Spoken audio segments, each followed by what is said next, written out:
जो देखते हैं लेंस में, ठीक है। सब लेंस में सबसे पहले देखते हैं अवतल लेंस को। आवाज आ रहा है ना? हाँ भैया। अवतल लेंस, इसी इंग्लिश में बोलते हैं कॉन्केव लेंस, ठीक है। कॉन्केव को लिख लो, कॉन्केव लेंस।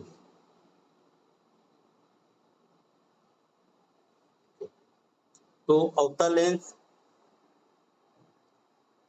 ठीक है, यह लेंस क्या करता है? प्रकाश की किरणों को फैलाता है, ठीक है। अवतल लेंस क्या करता है? जो प्रकाश की किरण है, ठीक है। अवतल लेंस दिखेगा कैसे आपको, ठीक है, बताया था उधर भी, यहाँ पर भी बता देते हैं।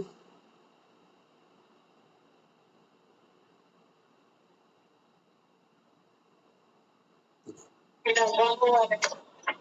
है, अवतल लेंस इस तरह से रहेगा, है ना। तो अवतल लेंस प्रकाश की किरणों को क्या करता है? फैलाने के काम करता है। क्या करता है? प्रकाश की किरणों को फैलाता है। सबसे पहला इसका गुण है, ये क्या करता है? प्रकाश की किरणों को फैलाता है।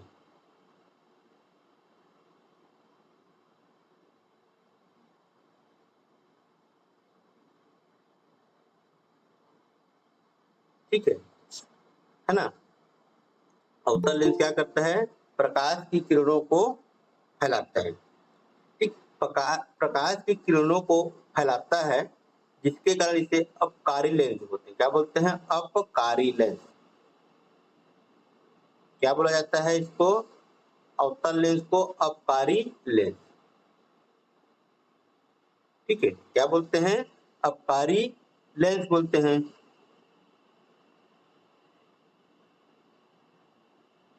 ठीक। इस लेंस की क्षमता, ठीक है, ऋणात्मक होता है, ठीक है। इस लेंस की क्षमता क्या होती है? ऋणात्मक, ठीक है। आप कोई व्यक्ति, है ना, चश्मा पहना है, ठीक है, कोई व्यक्ति चश्मा पहना है, अगर वो अपने चश्मे का पावर बता दे, ठीक है, तो आप लोग उस पावर के हिसाब से उस, है ना, कौन सा चश्मा पहनता है उसको आप लोग जान सकते हैं, ठीक है। तो अगर ऋणात्मक रहेगा, ठीक है, जो पावर रहेगा चश्मे का क्या रहेगा? ऋणात्मक रहेगा, तो कौन सा लेंस लगा होगा उसके चश्मे में? अवतल लेंस, ठीक है। हाँ, इसकी क्षमता क्या होती है? क्षमता, हाँ, ऋणात्मक होती है, ठीक है। क्षमता क्या होती है? ऋणात्मक, ठीक। कोई भी व्यक्ति अगर चश्मा पहना है, ठीक है, ऋणात्मक पॉइंट वाला, ठीक है, इसकी पावर क्षमता क्या हो? ऋणात्मक में हो, मतलब उसके चश्मे में जो लेंस लगा है वो क्या है? आपका अवतल लेंस है। क्या है? अवतल लेंस, ठीक है। अवतल लेंस में क्या होता है? इसका उपयोग, जैसे कि आंख में कौन सा प्रॉब्लम है तो इसका उपयोग करेंगे, तो निकट दृष्टि दोष में। निकट दृष्टि दोष में मतलब निकट की वस्तु दिखाई देता है, दूर की वस्तु दिखाई नहीं देता, ठीक उल्टा होता है ना। तो निकट दृष्टि दोष में इसका उपयोग होता है। क्या होता है? निकट दृष्टि दोष में उपयोग, ठीक, इसको उपयोग किया जाता है निकट दृष्टि दोष में, है ना। निकट दृष्टि दोष मतलब आपको निकट को वस्तु दिखाई देगा, दूर की वस्तु दिखाई नहीं देता। तो दूर की वस्तु को देखने के लिए कौन सा लेंस चाहिए हमें? अवतल लेंस। कौन सा लेंस चाहिए? अवतल लेंस। भैया इसे अवनी से भी याद रखिए। क्या चीज? निकट क्या होता है ना, जस्ट उल्टा रहता है। निकट दृष्टि दोष, देखो निकट दृष्टि दोष, है ना, मतलब उसमें निकट की वस्तु दिखाई देगा, दूर की वस्तु दिखाई नहीं देता है। तो दूर की वस्तु को देखने के लिए आपको क्या चाहिए? अवतल लेंस चाहिए। क्या चाहिए? अवतल लेंस, ठीक। कोड भी है ना, जिसे अवनी करके याद रखोगे तो भी ठीक है ना, अवनी करके याद रखोगे तो भी ठीक है, ठीक। अवनी अव से अवतल और नी से निकट, ठीक है। तो जो जल के अंदर उपस्थित जो बुलबुला है, ठीक है, जो जल के अंदर जल के अंदर उपस्थित बुलबुला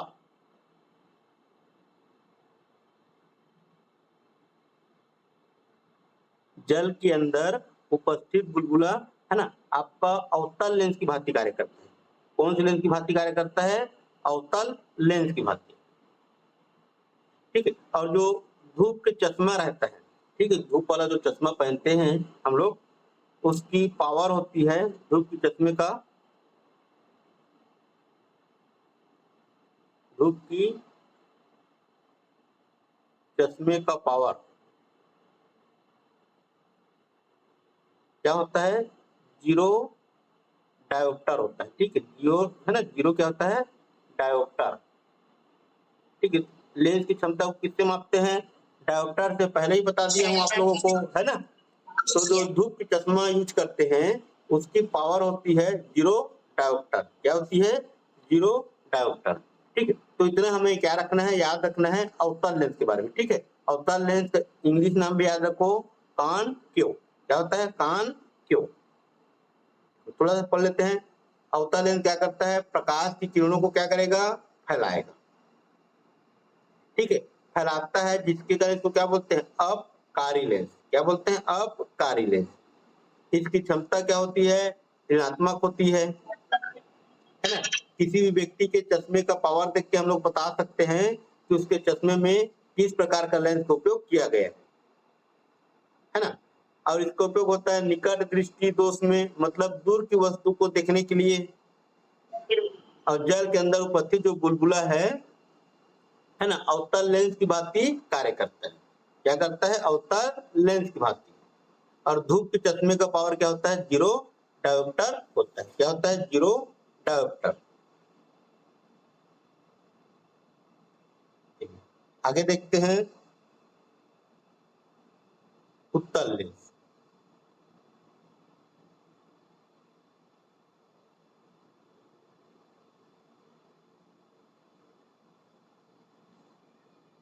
उत्तल लेंस क्या होता है? कॉन्वेक्स। ठीक, इंग्लिश में बोलते हैं कॉन्वेक्स, कॉन्वेक्स लेंस।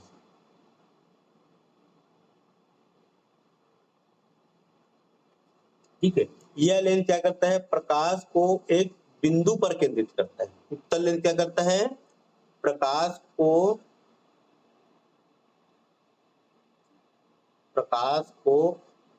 एक बिंदु पर क्या करता है? केंद्रित।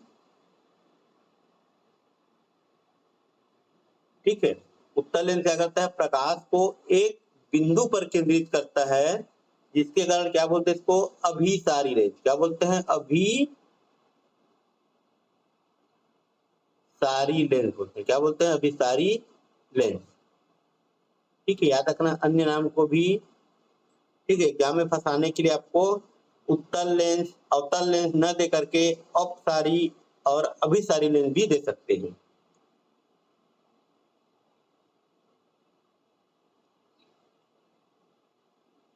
ठीक है, और इस लेंस की क्षमता क्या होगी? धनात्मक। ठीक है, क्षमता क्या होगी? उसका ऋणात्मक था तो उसका क्या होगा? धनात्मक। ठीक है, लेंस की क्षमता क्या होगी? धनात्मक होता है। लेंस की क्षमता क्या होती है? धनात्मक।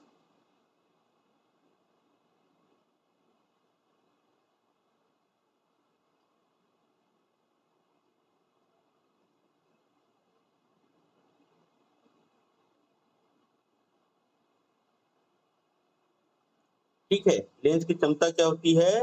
धनात्मक होती है। ठीक है, और इसका उपयोग दूर दृष्टि दोष में करते हैं। इसमें करते हैं दूर दृष्टि दोष में, मतलब निकट की वस्तु को देखने के लिए, है ना। तो दूर दृष्टि दोष में इसका क्या होता है? उपयोग होता है। ठीक है, दूर दृष्टि दोष मतलब हमें दूर की वस्तु दिखाई देगा लेकिन पास की वस्तु दिखाई नहीं देता है। तो पास की वस्तु को देखने के लिए हमें चाहिए उत्तल लेंस। क्या चाहिए? उत्तल लेंस।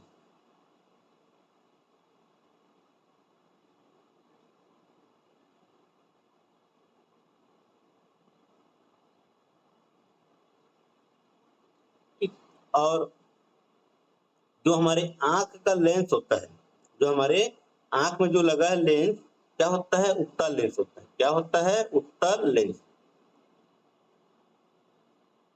ठीक, आंख में लगा लेंस क्या होगा?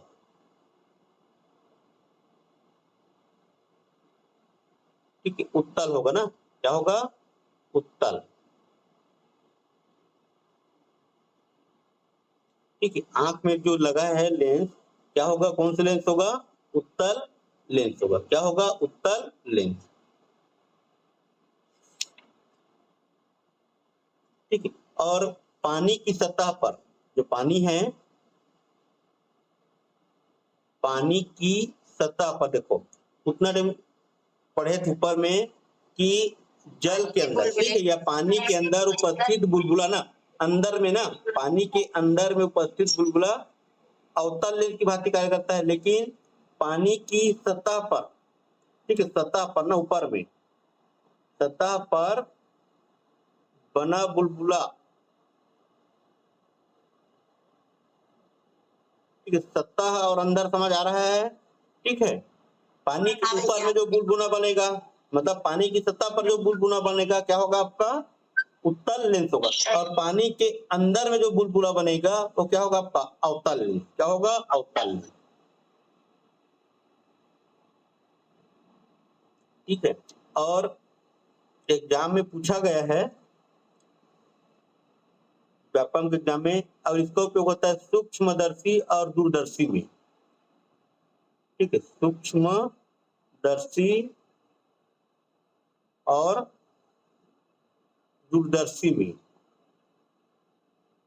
दूरदर्शी में उत्तल लेंस का उपयोग होता है। ठीक है, सूक्ष्मदर्शी और दूरदर्शी जो यंत्र है उसमें कौन सा लेंस का उपयोग होता है? तो उत्तल लेंस का। कौन से लेंस का? उत्तल लेंस का। ठीक है, तो इतना आपको लेंस के बारे में याद रखना है। इतना क्या रखना है आपको? लेंस के बारे में याद। ठीक है, अब जो प्रकाश का जो घटना होता है, ठीक है, जैसे पूर्ण आंतरिक परिवर्तन, अपवर्तन, ठीक है, प्रकीर्णन, वर्ण विक्षेपण, ठीक है, इसको हम लोग अभी देख लेते हैं। ठीक है, जहां से क्वेश्चन आएगा उसको हम लोग देख लेते हैं। परिवर्तन तो देखे थे, है ना, प्रकाश का प्रवर्तन देख लिए थे।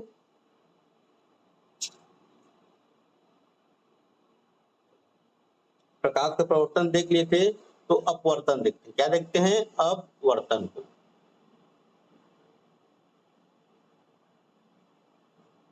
प्रकाश का अपवर्तन। ठीक है, दर्पण कौन से सिद्धांत पर कार्य करता है? प्रकाश का परावर्तन। और लेंस? अपवर्तन। ठीक है, प्रकाश का अपवर्तन के सिद्धांत पर कार्य करता है।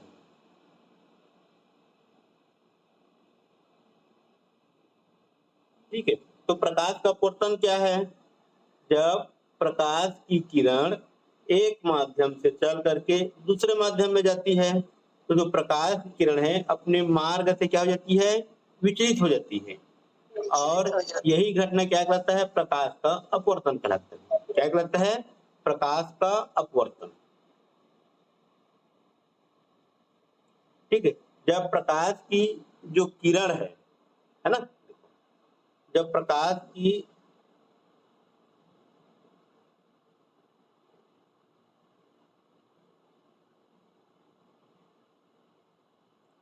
जब प्रकाश की किरण सघन से विरल में जाएगा, सघन से क्या होगा? विरल में जाएगा। ठीक है, आपका अभिलंब है, यहाँ पर क्या लेते हैं? अभिलंब लेते हैं। ठीक है, आपका क्या है? अभिलंब है।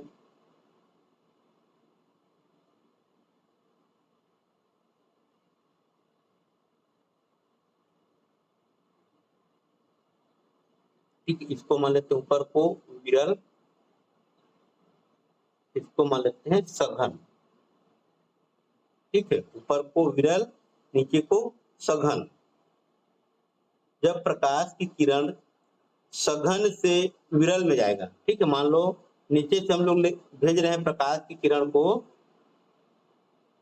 इस तरह से, तो क्या होगा, वो ये अभिलंब है, इस अभिलंब से क्या हो जाएगा, दूर हट जाएगा। क्या हो जाएगा, दूर हट जाएगा।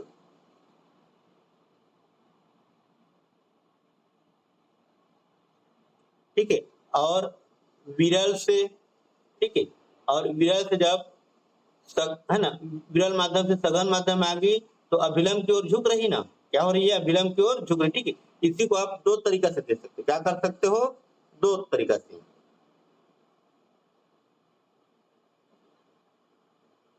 ठीक है, ठीक, इसी को हम लोग क्या कर सकते हैं, दो तरीका से देख सकते हैं। क्या सकते हैं, दो तरीका से। ठीक है, जब प्रकाश की किरण विरल माध्यम से, ठीक है, आपका क्या ऊपर वाला क्या है, विरल माध्यम है, विरल माध्यम से सघन माध्यम में आएगा, ठीक है, तो अभिलंब की ओर झुक रही है। क्या हो रही है, अभिलंब की ओर झुक रही है। ठीक है, इधर आपको झुकाना है। क्या करना है, ये अभिलंब है, इसकी ओर क्या करना है, आपको झुकाना है। जब विरल से सघन की ओर आएगी तो, अब जब सघन से विरल माध्यम में जाएगी तो क्या बताना है उसको, अभिलंब से दूर जाते हुए, अभिलंब से दूर जाते हुए आपको बताना है।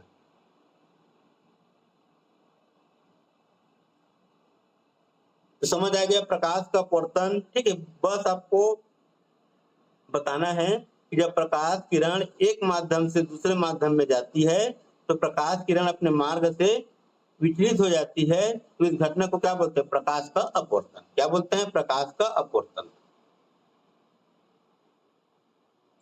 ठीक है, तो प्रकाश का अपवर्तन पढ़ रहे हैं तो पानी का अपवर्तनांक देख लो कितना है ना, कांच का कितना है, हीरा का कितना है। ठीक है, चलो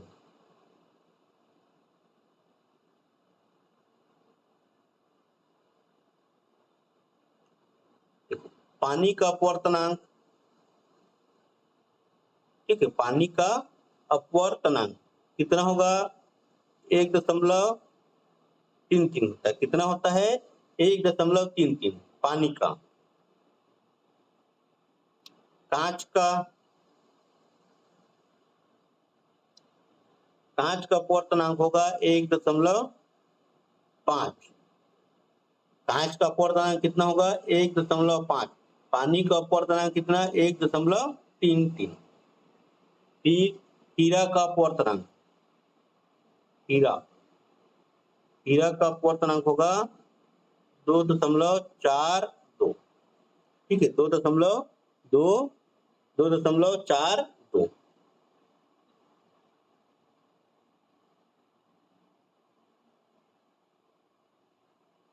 ठीक है, अपवर्तनांक अधिक होने पर प्रकाश की चाल क्या हो जाता है, कम हो जाता है। ठीक है, जैसे है ना, अपवर्तनांक अधिक होगा, ठीक है, जिस वस्तु का अपवर्तनांक अधिक है उस वस्तु में क्या होता है, प्रकाश की चाल कम हो जाएगा। ठीक है, चाल कम हो जाएगा, और अपवर्तनांक कम होने पर प्रकाश की चाल क्या हो जाएगा, अधिक हो जाएगा, उल्टा है।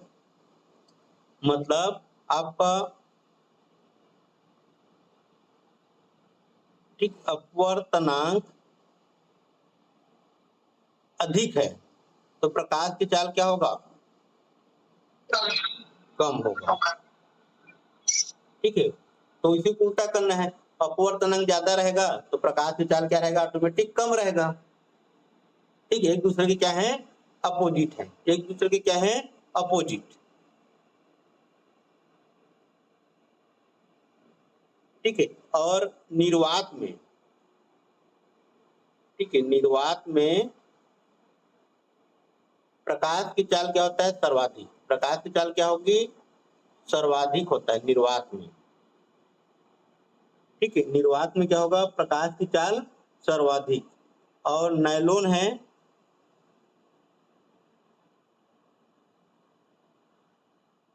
ठीक है, नायलॉन है ना, नायलॉन में क्या होते हैं, न्यूनतम। नायलॉन में क्या होगा, न्यूनतम होगा। नायलॉन में क्या होगा, न्यूनतम।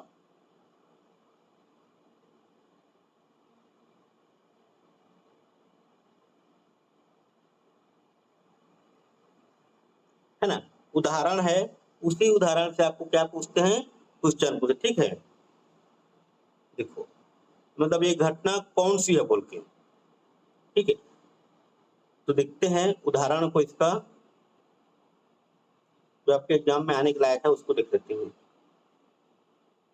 ठीक, पानी में जो डूबी छड़ है, पानी में डूबी छड़ तिरछी दिखाई देता है, इसके कारण अपवर्तनांक के कारण। ठीक है, अपवर्तन के कारण दिखाई देता है। पानी में डूबी छड़, पहला एग्जांपल, पानी में डूबी छड़ क्या दिखाई देगा? तिरछी, तिरछी दिखाई देता है। ठीक है, पानी में जो डूबी छड़ है आपको क्या दिखाई देगा? तिरछी। ठीक है, तो भी क्या आपका प्रकाश के अपवर्तन के कारण है, प्रकाश से क्या है? अपवर्तन के कारण। ठीक है, पानी में डूबा सिक्का, पानी में, ठीक है, डूबा सिक्का क्या दिखाई देता है? एकदम से पास दिखाई देता है ना, उठा हुआ दिखाई देता है। ठीक है, ऊपर उठा मतलब लगेगा कि एकदम पास में है, ठीक है, लेकिन उसको आप पकड़ोगे तो आपको बहुत झुकना पड़ेगा। ठीक है, तो पानी में डूबा सिक्का क्या दिखाई देता है? उठा दिखाई देता है। ठीक है, पानी में डूबा हुआ जो सिक्का है आपको ऊपर उठा दिखाई देगा, है ना, ऊपर में दिखेगा। किसके कारण? प्रकाश के अपवर्तन के कारण। ठीक है, तारा टिमटिमाता क्यों दिखाई देता है हमें? तारों का टिमटिमाना। ठीक है, जो आकाश में हम लोग तारा देखते हैं तो तारों के टिमटिमाने की जो घटना, ठीक है, किसके कारण? आपका प्रकाश के अपवर्तन के कारण।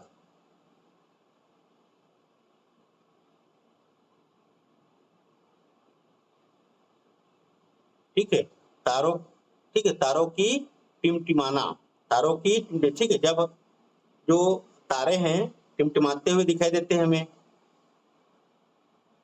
ठीक है, तो किसके कारण? प्रकाश के अपवर्तन के कारण।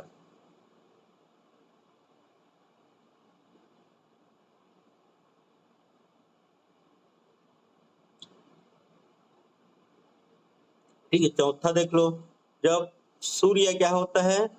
उगता है, सूर्य उगते समय और डूबते समय, ठीक है, लाल रंग का दिखाई देता है। किसके कारण? प्रकाश के अपवर्तन के कारण। सूर्य उगते व डूबते समय, ठीक है, हमें क्या दिखाई देता है? लाल रंग का।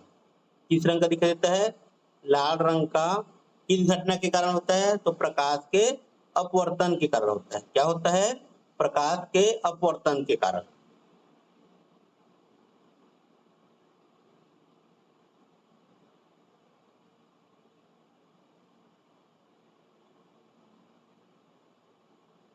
ठीक है, और जल के अंदर पड़ी हुई मछली हमें अपने वास्तविक गहराई से कुछ ऊपर उठी हुई प्रतीत होगा। जैसे सिक्का है ना, सिक्का है, वैसे ही क्या होगा? जैसे कि जल के अंदर में मछली पड़ा है, ठीक है, तो क्या होगा? वो ऊपर उठा हुआ दिखाई देगा। ठीक है, जो स्विमिंग पूल का जो जल रहता है, स्वच्छ जल, ठीक है, वो भी हमें क्या बताता है?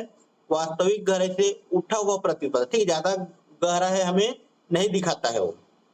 ठीक है, क्या आपका प्रकाश के अपवर्तन के कारण। ठीक है, स्विमिंग पूल का जल,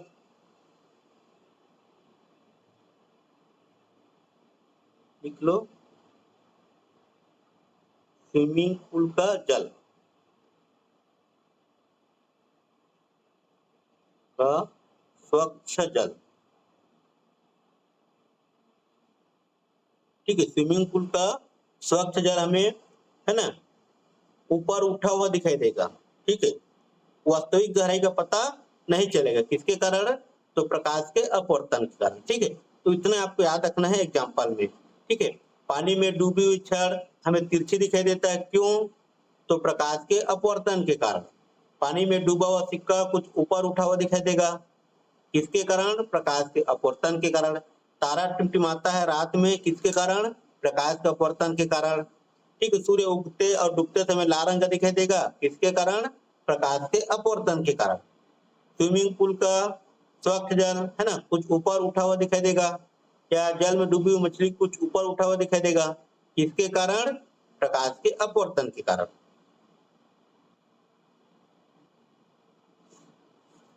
ठीक है, आया समझ में प्रकाश का अपवर्तन? हाँ भैया। हाँ भैया। ठीक है, तो प्रकाश का पूर्ण आंतरिक परावर्तन देखते हैं। क्या देखते हैं? पूर्ण आंतरिक परावर्तन। पूर्ण आंतरिक परावर्तन।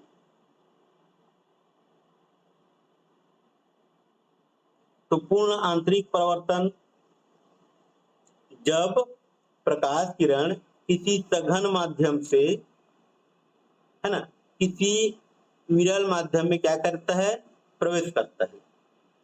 तो अपवर्तन के कारण जो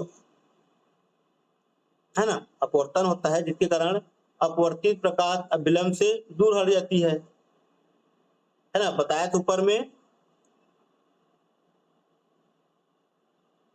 ठीक है, और एक निश्चित आयतन कोण के लिए अपवर्तन कोण का मान क्या हो जाता है? 90 अंश हो जाता है। तो इस आपतन कोण को क्या बोलेंगे? क्रांतिक कोण बोलते हैं।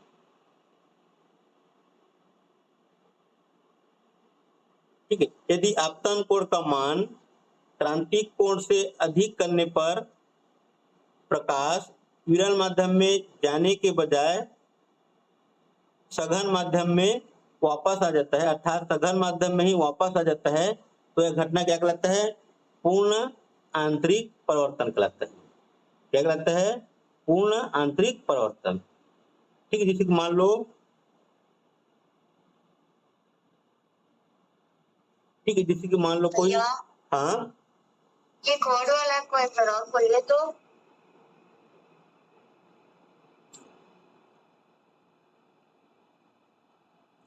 जब, ठीक, जब प्रकाश किरण, ठीक है, जब जो प्रकाश किरण है इस सघन माध्यम से किसी विरल माध्यम में क्या करता है? प्रवेश करेगा। ठीक है, सघन से क्या करेगा? विरल में प्रवेश करेगा। ठीक है, जैसे कि हम लोग देखते थे। ठीक है, आपको ऊपर सघन माध्यम और ये आपका नीचे विरल माध्यम।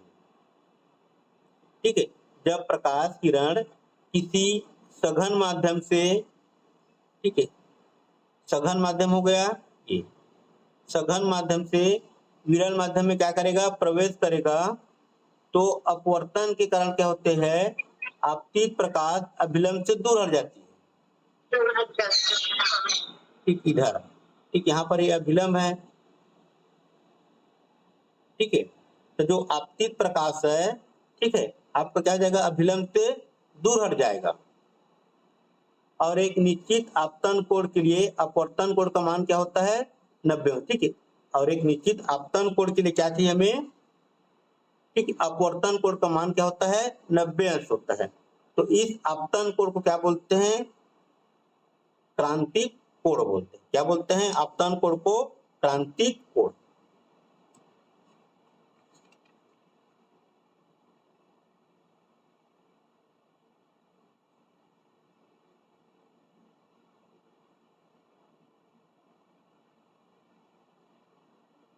यदि आपतन कोण का मान क्रांतिक कोण से अधिक करने पर, ठीक है, जो आपतन कोण है ये आपका आपतन कोण है, ठीक है, इसका मान क्रांतिक कोण से क्या करेंगे?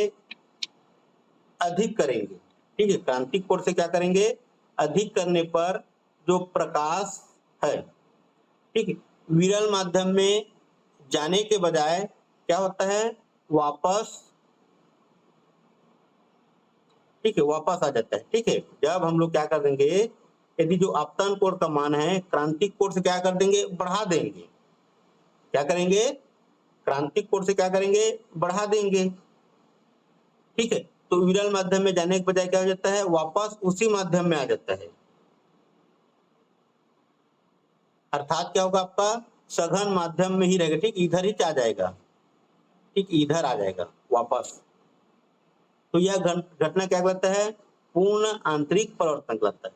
क्या कहलाता है? पूर्ण आंतरिक परिवर्तन।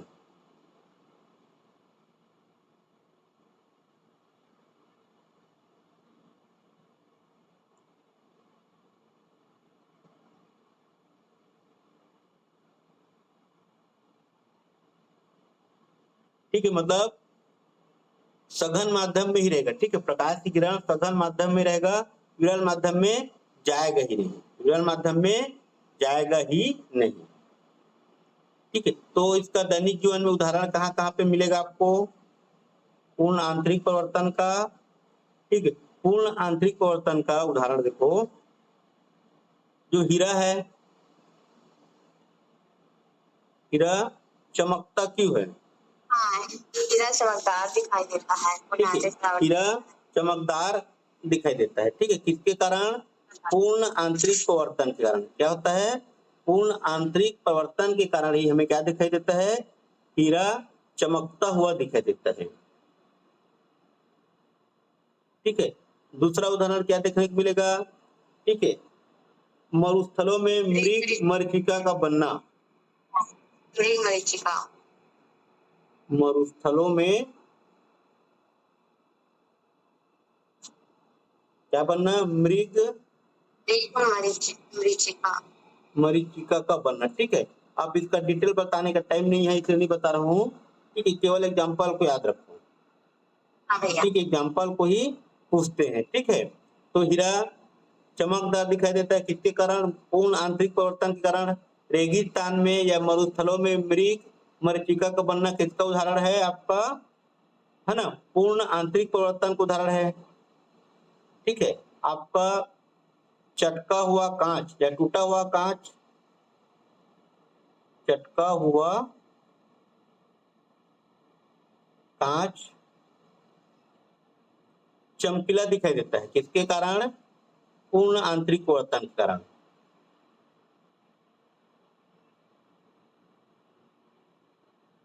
ठीक है, तो चटका हुआ कांच है चमकीला दिखाई देगा किसके कारण? पूर्ण आंतरिक परिवर्तन के कारण। ठीक है, जो ऑप्टिकल फाइबर सुने हो, प्रकाशित तंतु। हाँ, प्रकाशित तंतु, उसमें भी क्या होता है? पूर्ण आंतरिक परिवर्तन होता है। ठीक है, तो आपको याद रखना है ऑप्टिकल फाइबर, ऑप्टिकल फाइबर। ठीक, इसको भी पूछते हैं एग्जाम में। ठीक है, ऑप्टिकल फाइबर में है ना किस प्रकार की घटना होता है? तो पूर्ण आंतरिक परिवर्तन की घटना होता है।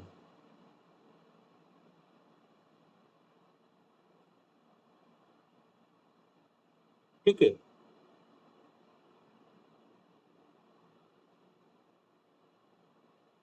पांचवा, ठंड के दिनों में जहाज का उल्टा दिखाई देना।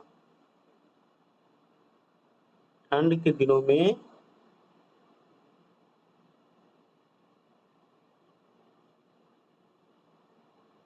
जहाज का उल्टा दिखाई देना।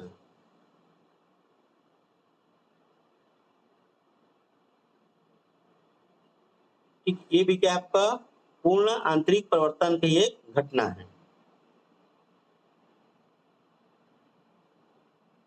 ठीक है, तो इतना क्या रखना है, हमें याद रखना है कि हीरा चमकदार दिखाई देता है, मरुस्थलों में मृग मरीचिका बनता है, चटका हुआ कांच हमें चमकीला दिखाई देता है, ऑप्टिकल फाइबर में भी पूर्ण है ना पूर्ण आंतरिक परिवर्तन सिद्धांत पर कार्य करता है, और ठंड के दिनों में जहाज का उल्टा दिखाई देना।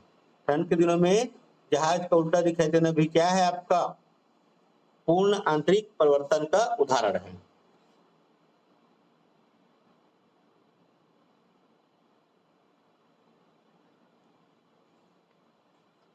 सर, इसमें आपतन कोण का मान 90 अंश का होगा कि क्रांतिक कोण का?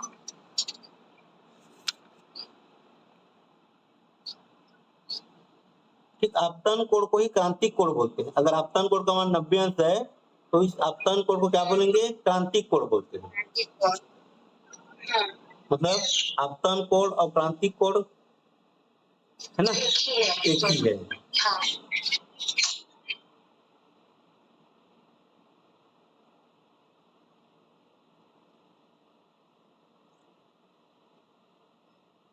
ठीक है, लेकिन पूर्ण आंतरिक परिवर्तन के लिए क्या किए, है ना, आपका आपतन कोण ज्यादा होना चाहिए। ठीक है, अगर 90 अंश है तो आपका आपतन कोण को ही क्रांतिक कोण बोलते हैं। ठीक है, लेकिन आपतन कोण का मान 90 अंश से ज्यादा होना चाहिए, तब आपका पूर्ण आंतरिक परिवर्तन का घटना होगा। बराबर होगा तो नहीं होगा। ठीक है,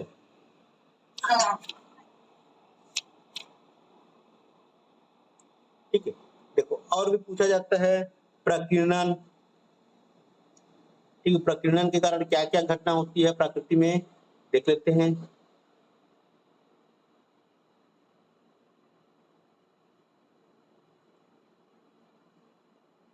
ठीक है, देखो हम लोगों को दिखाई नहीं देता है हमारी आंखों से, नग्न आंखों से। ठीक है, लेकिन वायुमंडल में क्या रहता है, बहुत सारे जल वाष्प, धूल के कण, ठीक है, पूरा क्या हुए हैं, फैले हुए हैं। ठीक है, उसी के कारण क्या होता है, प्रकाश का प्रकीर्णन होता है। उसी के कारण क्या होता है, प्रकाश का प्रकीर्णन।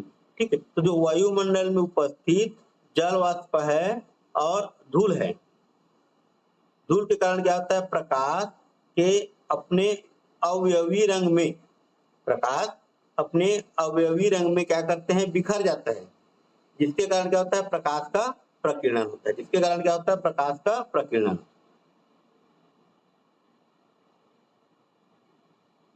ठीक है, देखो हम लोगों को दिखाई नहीं देता है कि हमारे वायुमंडल में बहुत सारे जल वाष्प उपस्थित हैं। ठीक है, बहुत सारे छोटे छोटे धूल के कण उपस्थित हैं। ठीक है, तो वही क्या करता है, प्रकाश को, है ना, उसके अवयवी रंगों में बिखेर देता है।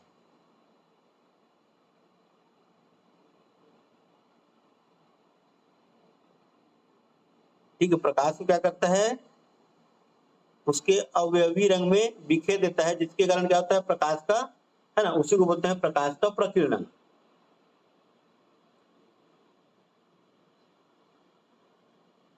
प्रकाश का प्रकीर्णन, तो किस रंग का प्रकीर्णन कम होगा और किस रंग का प्रकीर्णन ज्यादा होगा।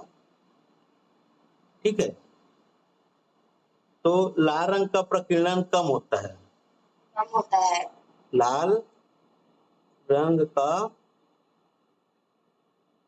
प्रकीर्णन कम।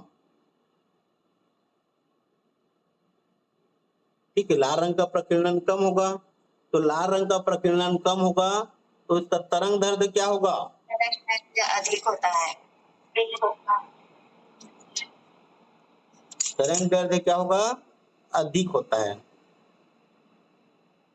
ठीक है, देखो प्रकीर्णन और तरंग दैर्ध्य क्या है, एक दूसरे के अपोजिट है, एक दूसरे क्या है, अपोजिट।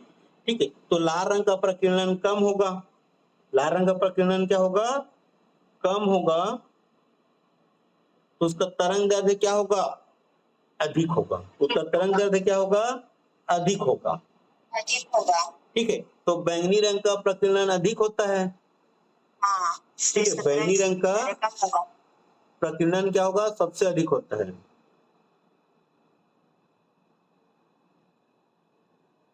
का प्रकीर्णन, ठीक है, अधिक होगा, सबसे अधिक होता है ना बैंगनी रंग का, तो इसका तरंग दैर्ध्य भी क्या होगा, सबसे कम होगा। ठीक है, तरंग दैर्ध्य क्या होगा, सबसे कम होगा। क्या होगा, सबसे कम।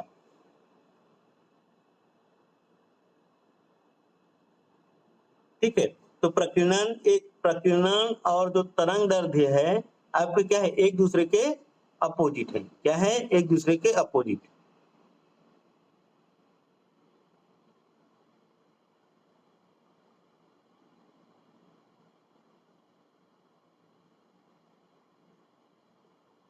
ठीक है, देखो अब प्रकीर्णन की घटना हमारे दैनिक जीवन में कहाँ दिखाई देगा, देख लेते हैं।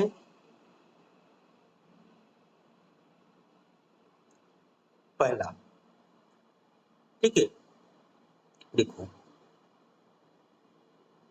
आकाश का नीला रंग दिखाई देता है। ठीक है, आकाश हमें क्या दिखाई देता है, नीला। आकाश का नीला दिखाई देना।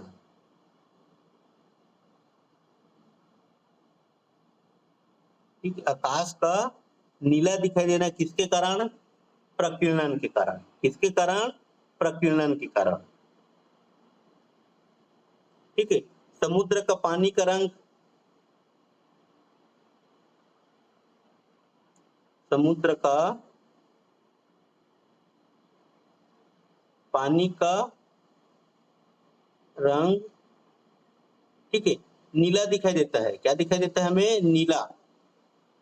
ठीक, वो भी क्या होता है? प्रकाश के प्रकीर्णन के कारण होता है। क्या होता है? प्रकाश के प्रकीर्णन के कारण।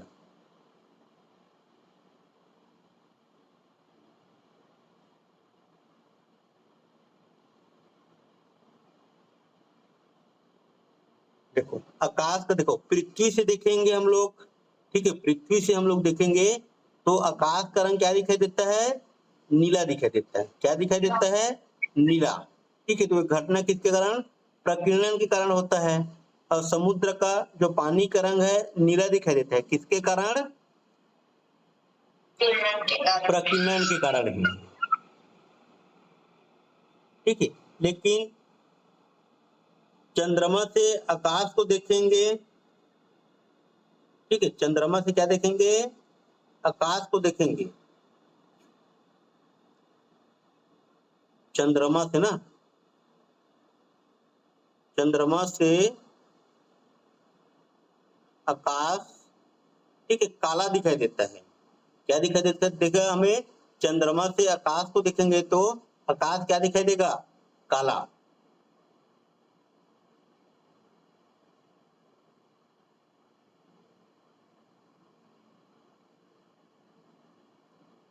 क्यों काला दिखाई देगा? ठीक है, काला दिखाई देने का रीजन क्या है? तो वहां पर प्रकीर्णन के लिए कोई माध्यम नहीं है। ठीक है, तो काला दिखाई देता है। ठीक है, प्रकाश तो प्रकीर्णन होगा ही नहीं चंद्रमा में। ठीक है, तो प्रकीर्णन नहीं हो पाता है, जिसके कारण चंद्रमा से आकाश को देखेंगे तो क्या दिखाई देगा? काला दिखाई देगा। क्या दिखाई देगा? काला।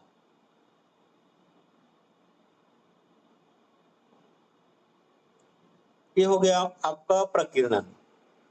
क्या हो गया? लास्ट देखते हैं व्यतिकरण आज का।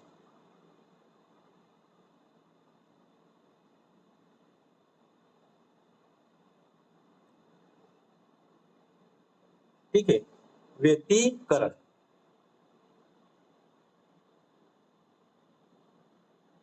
तो व्यतिकरण क्या होगा?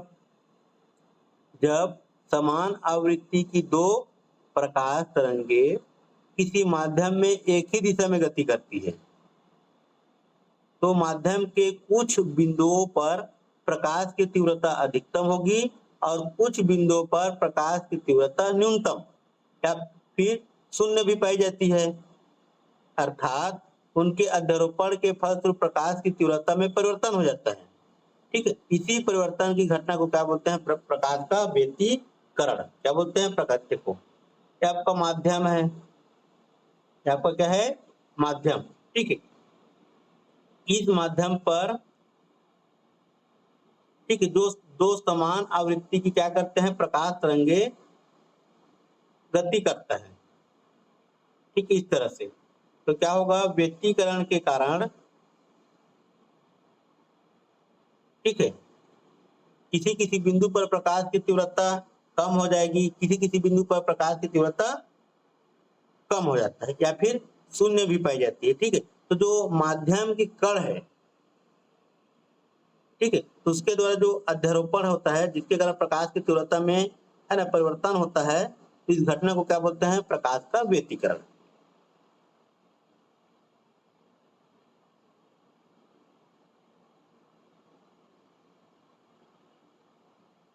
ठीक है, तो दैनिक जीवन में इसका उदाहरण कहाँ मिलेगा व्यतिकरण का? पानी के ऊपर फैली तेल के परत, पानी के ऊपर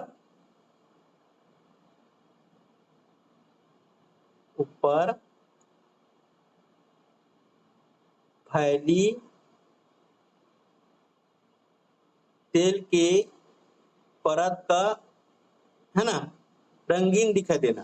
तेल के परत के क्या दिखाई देना? रंगीन।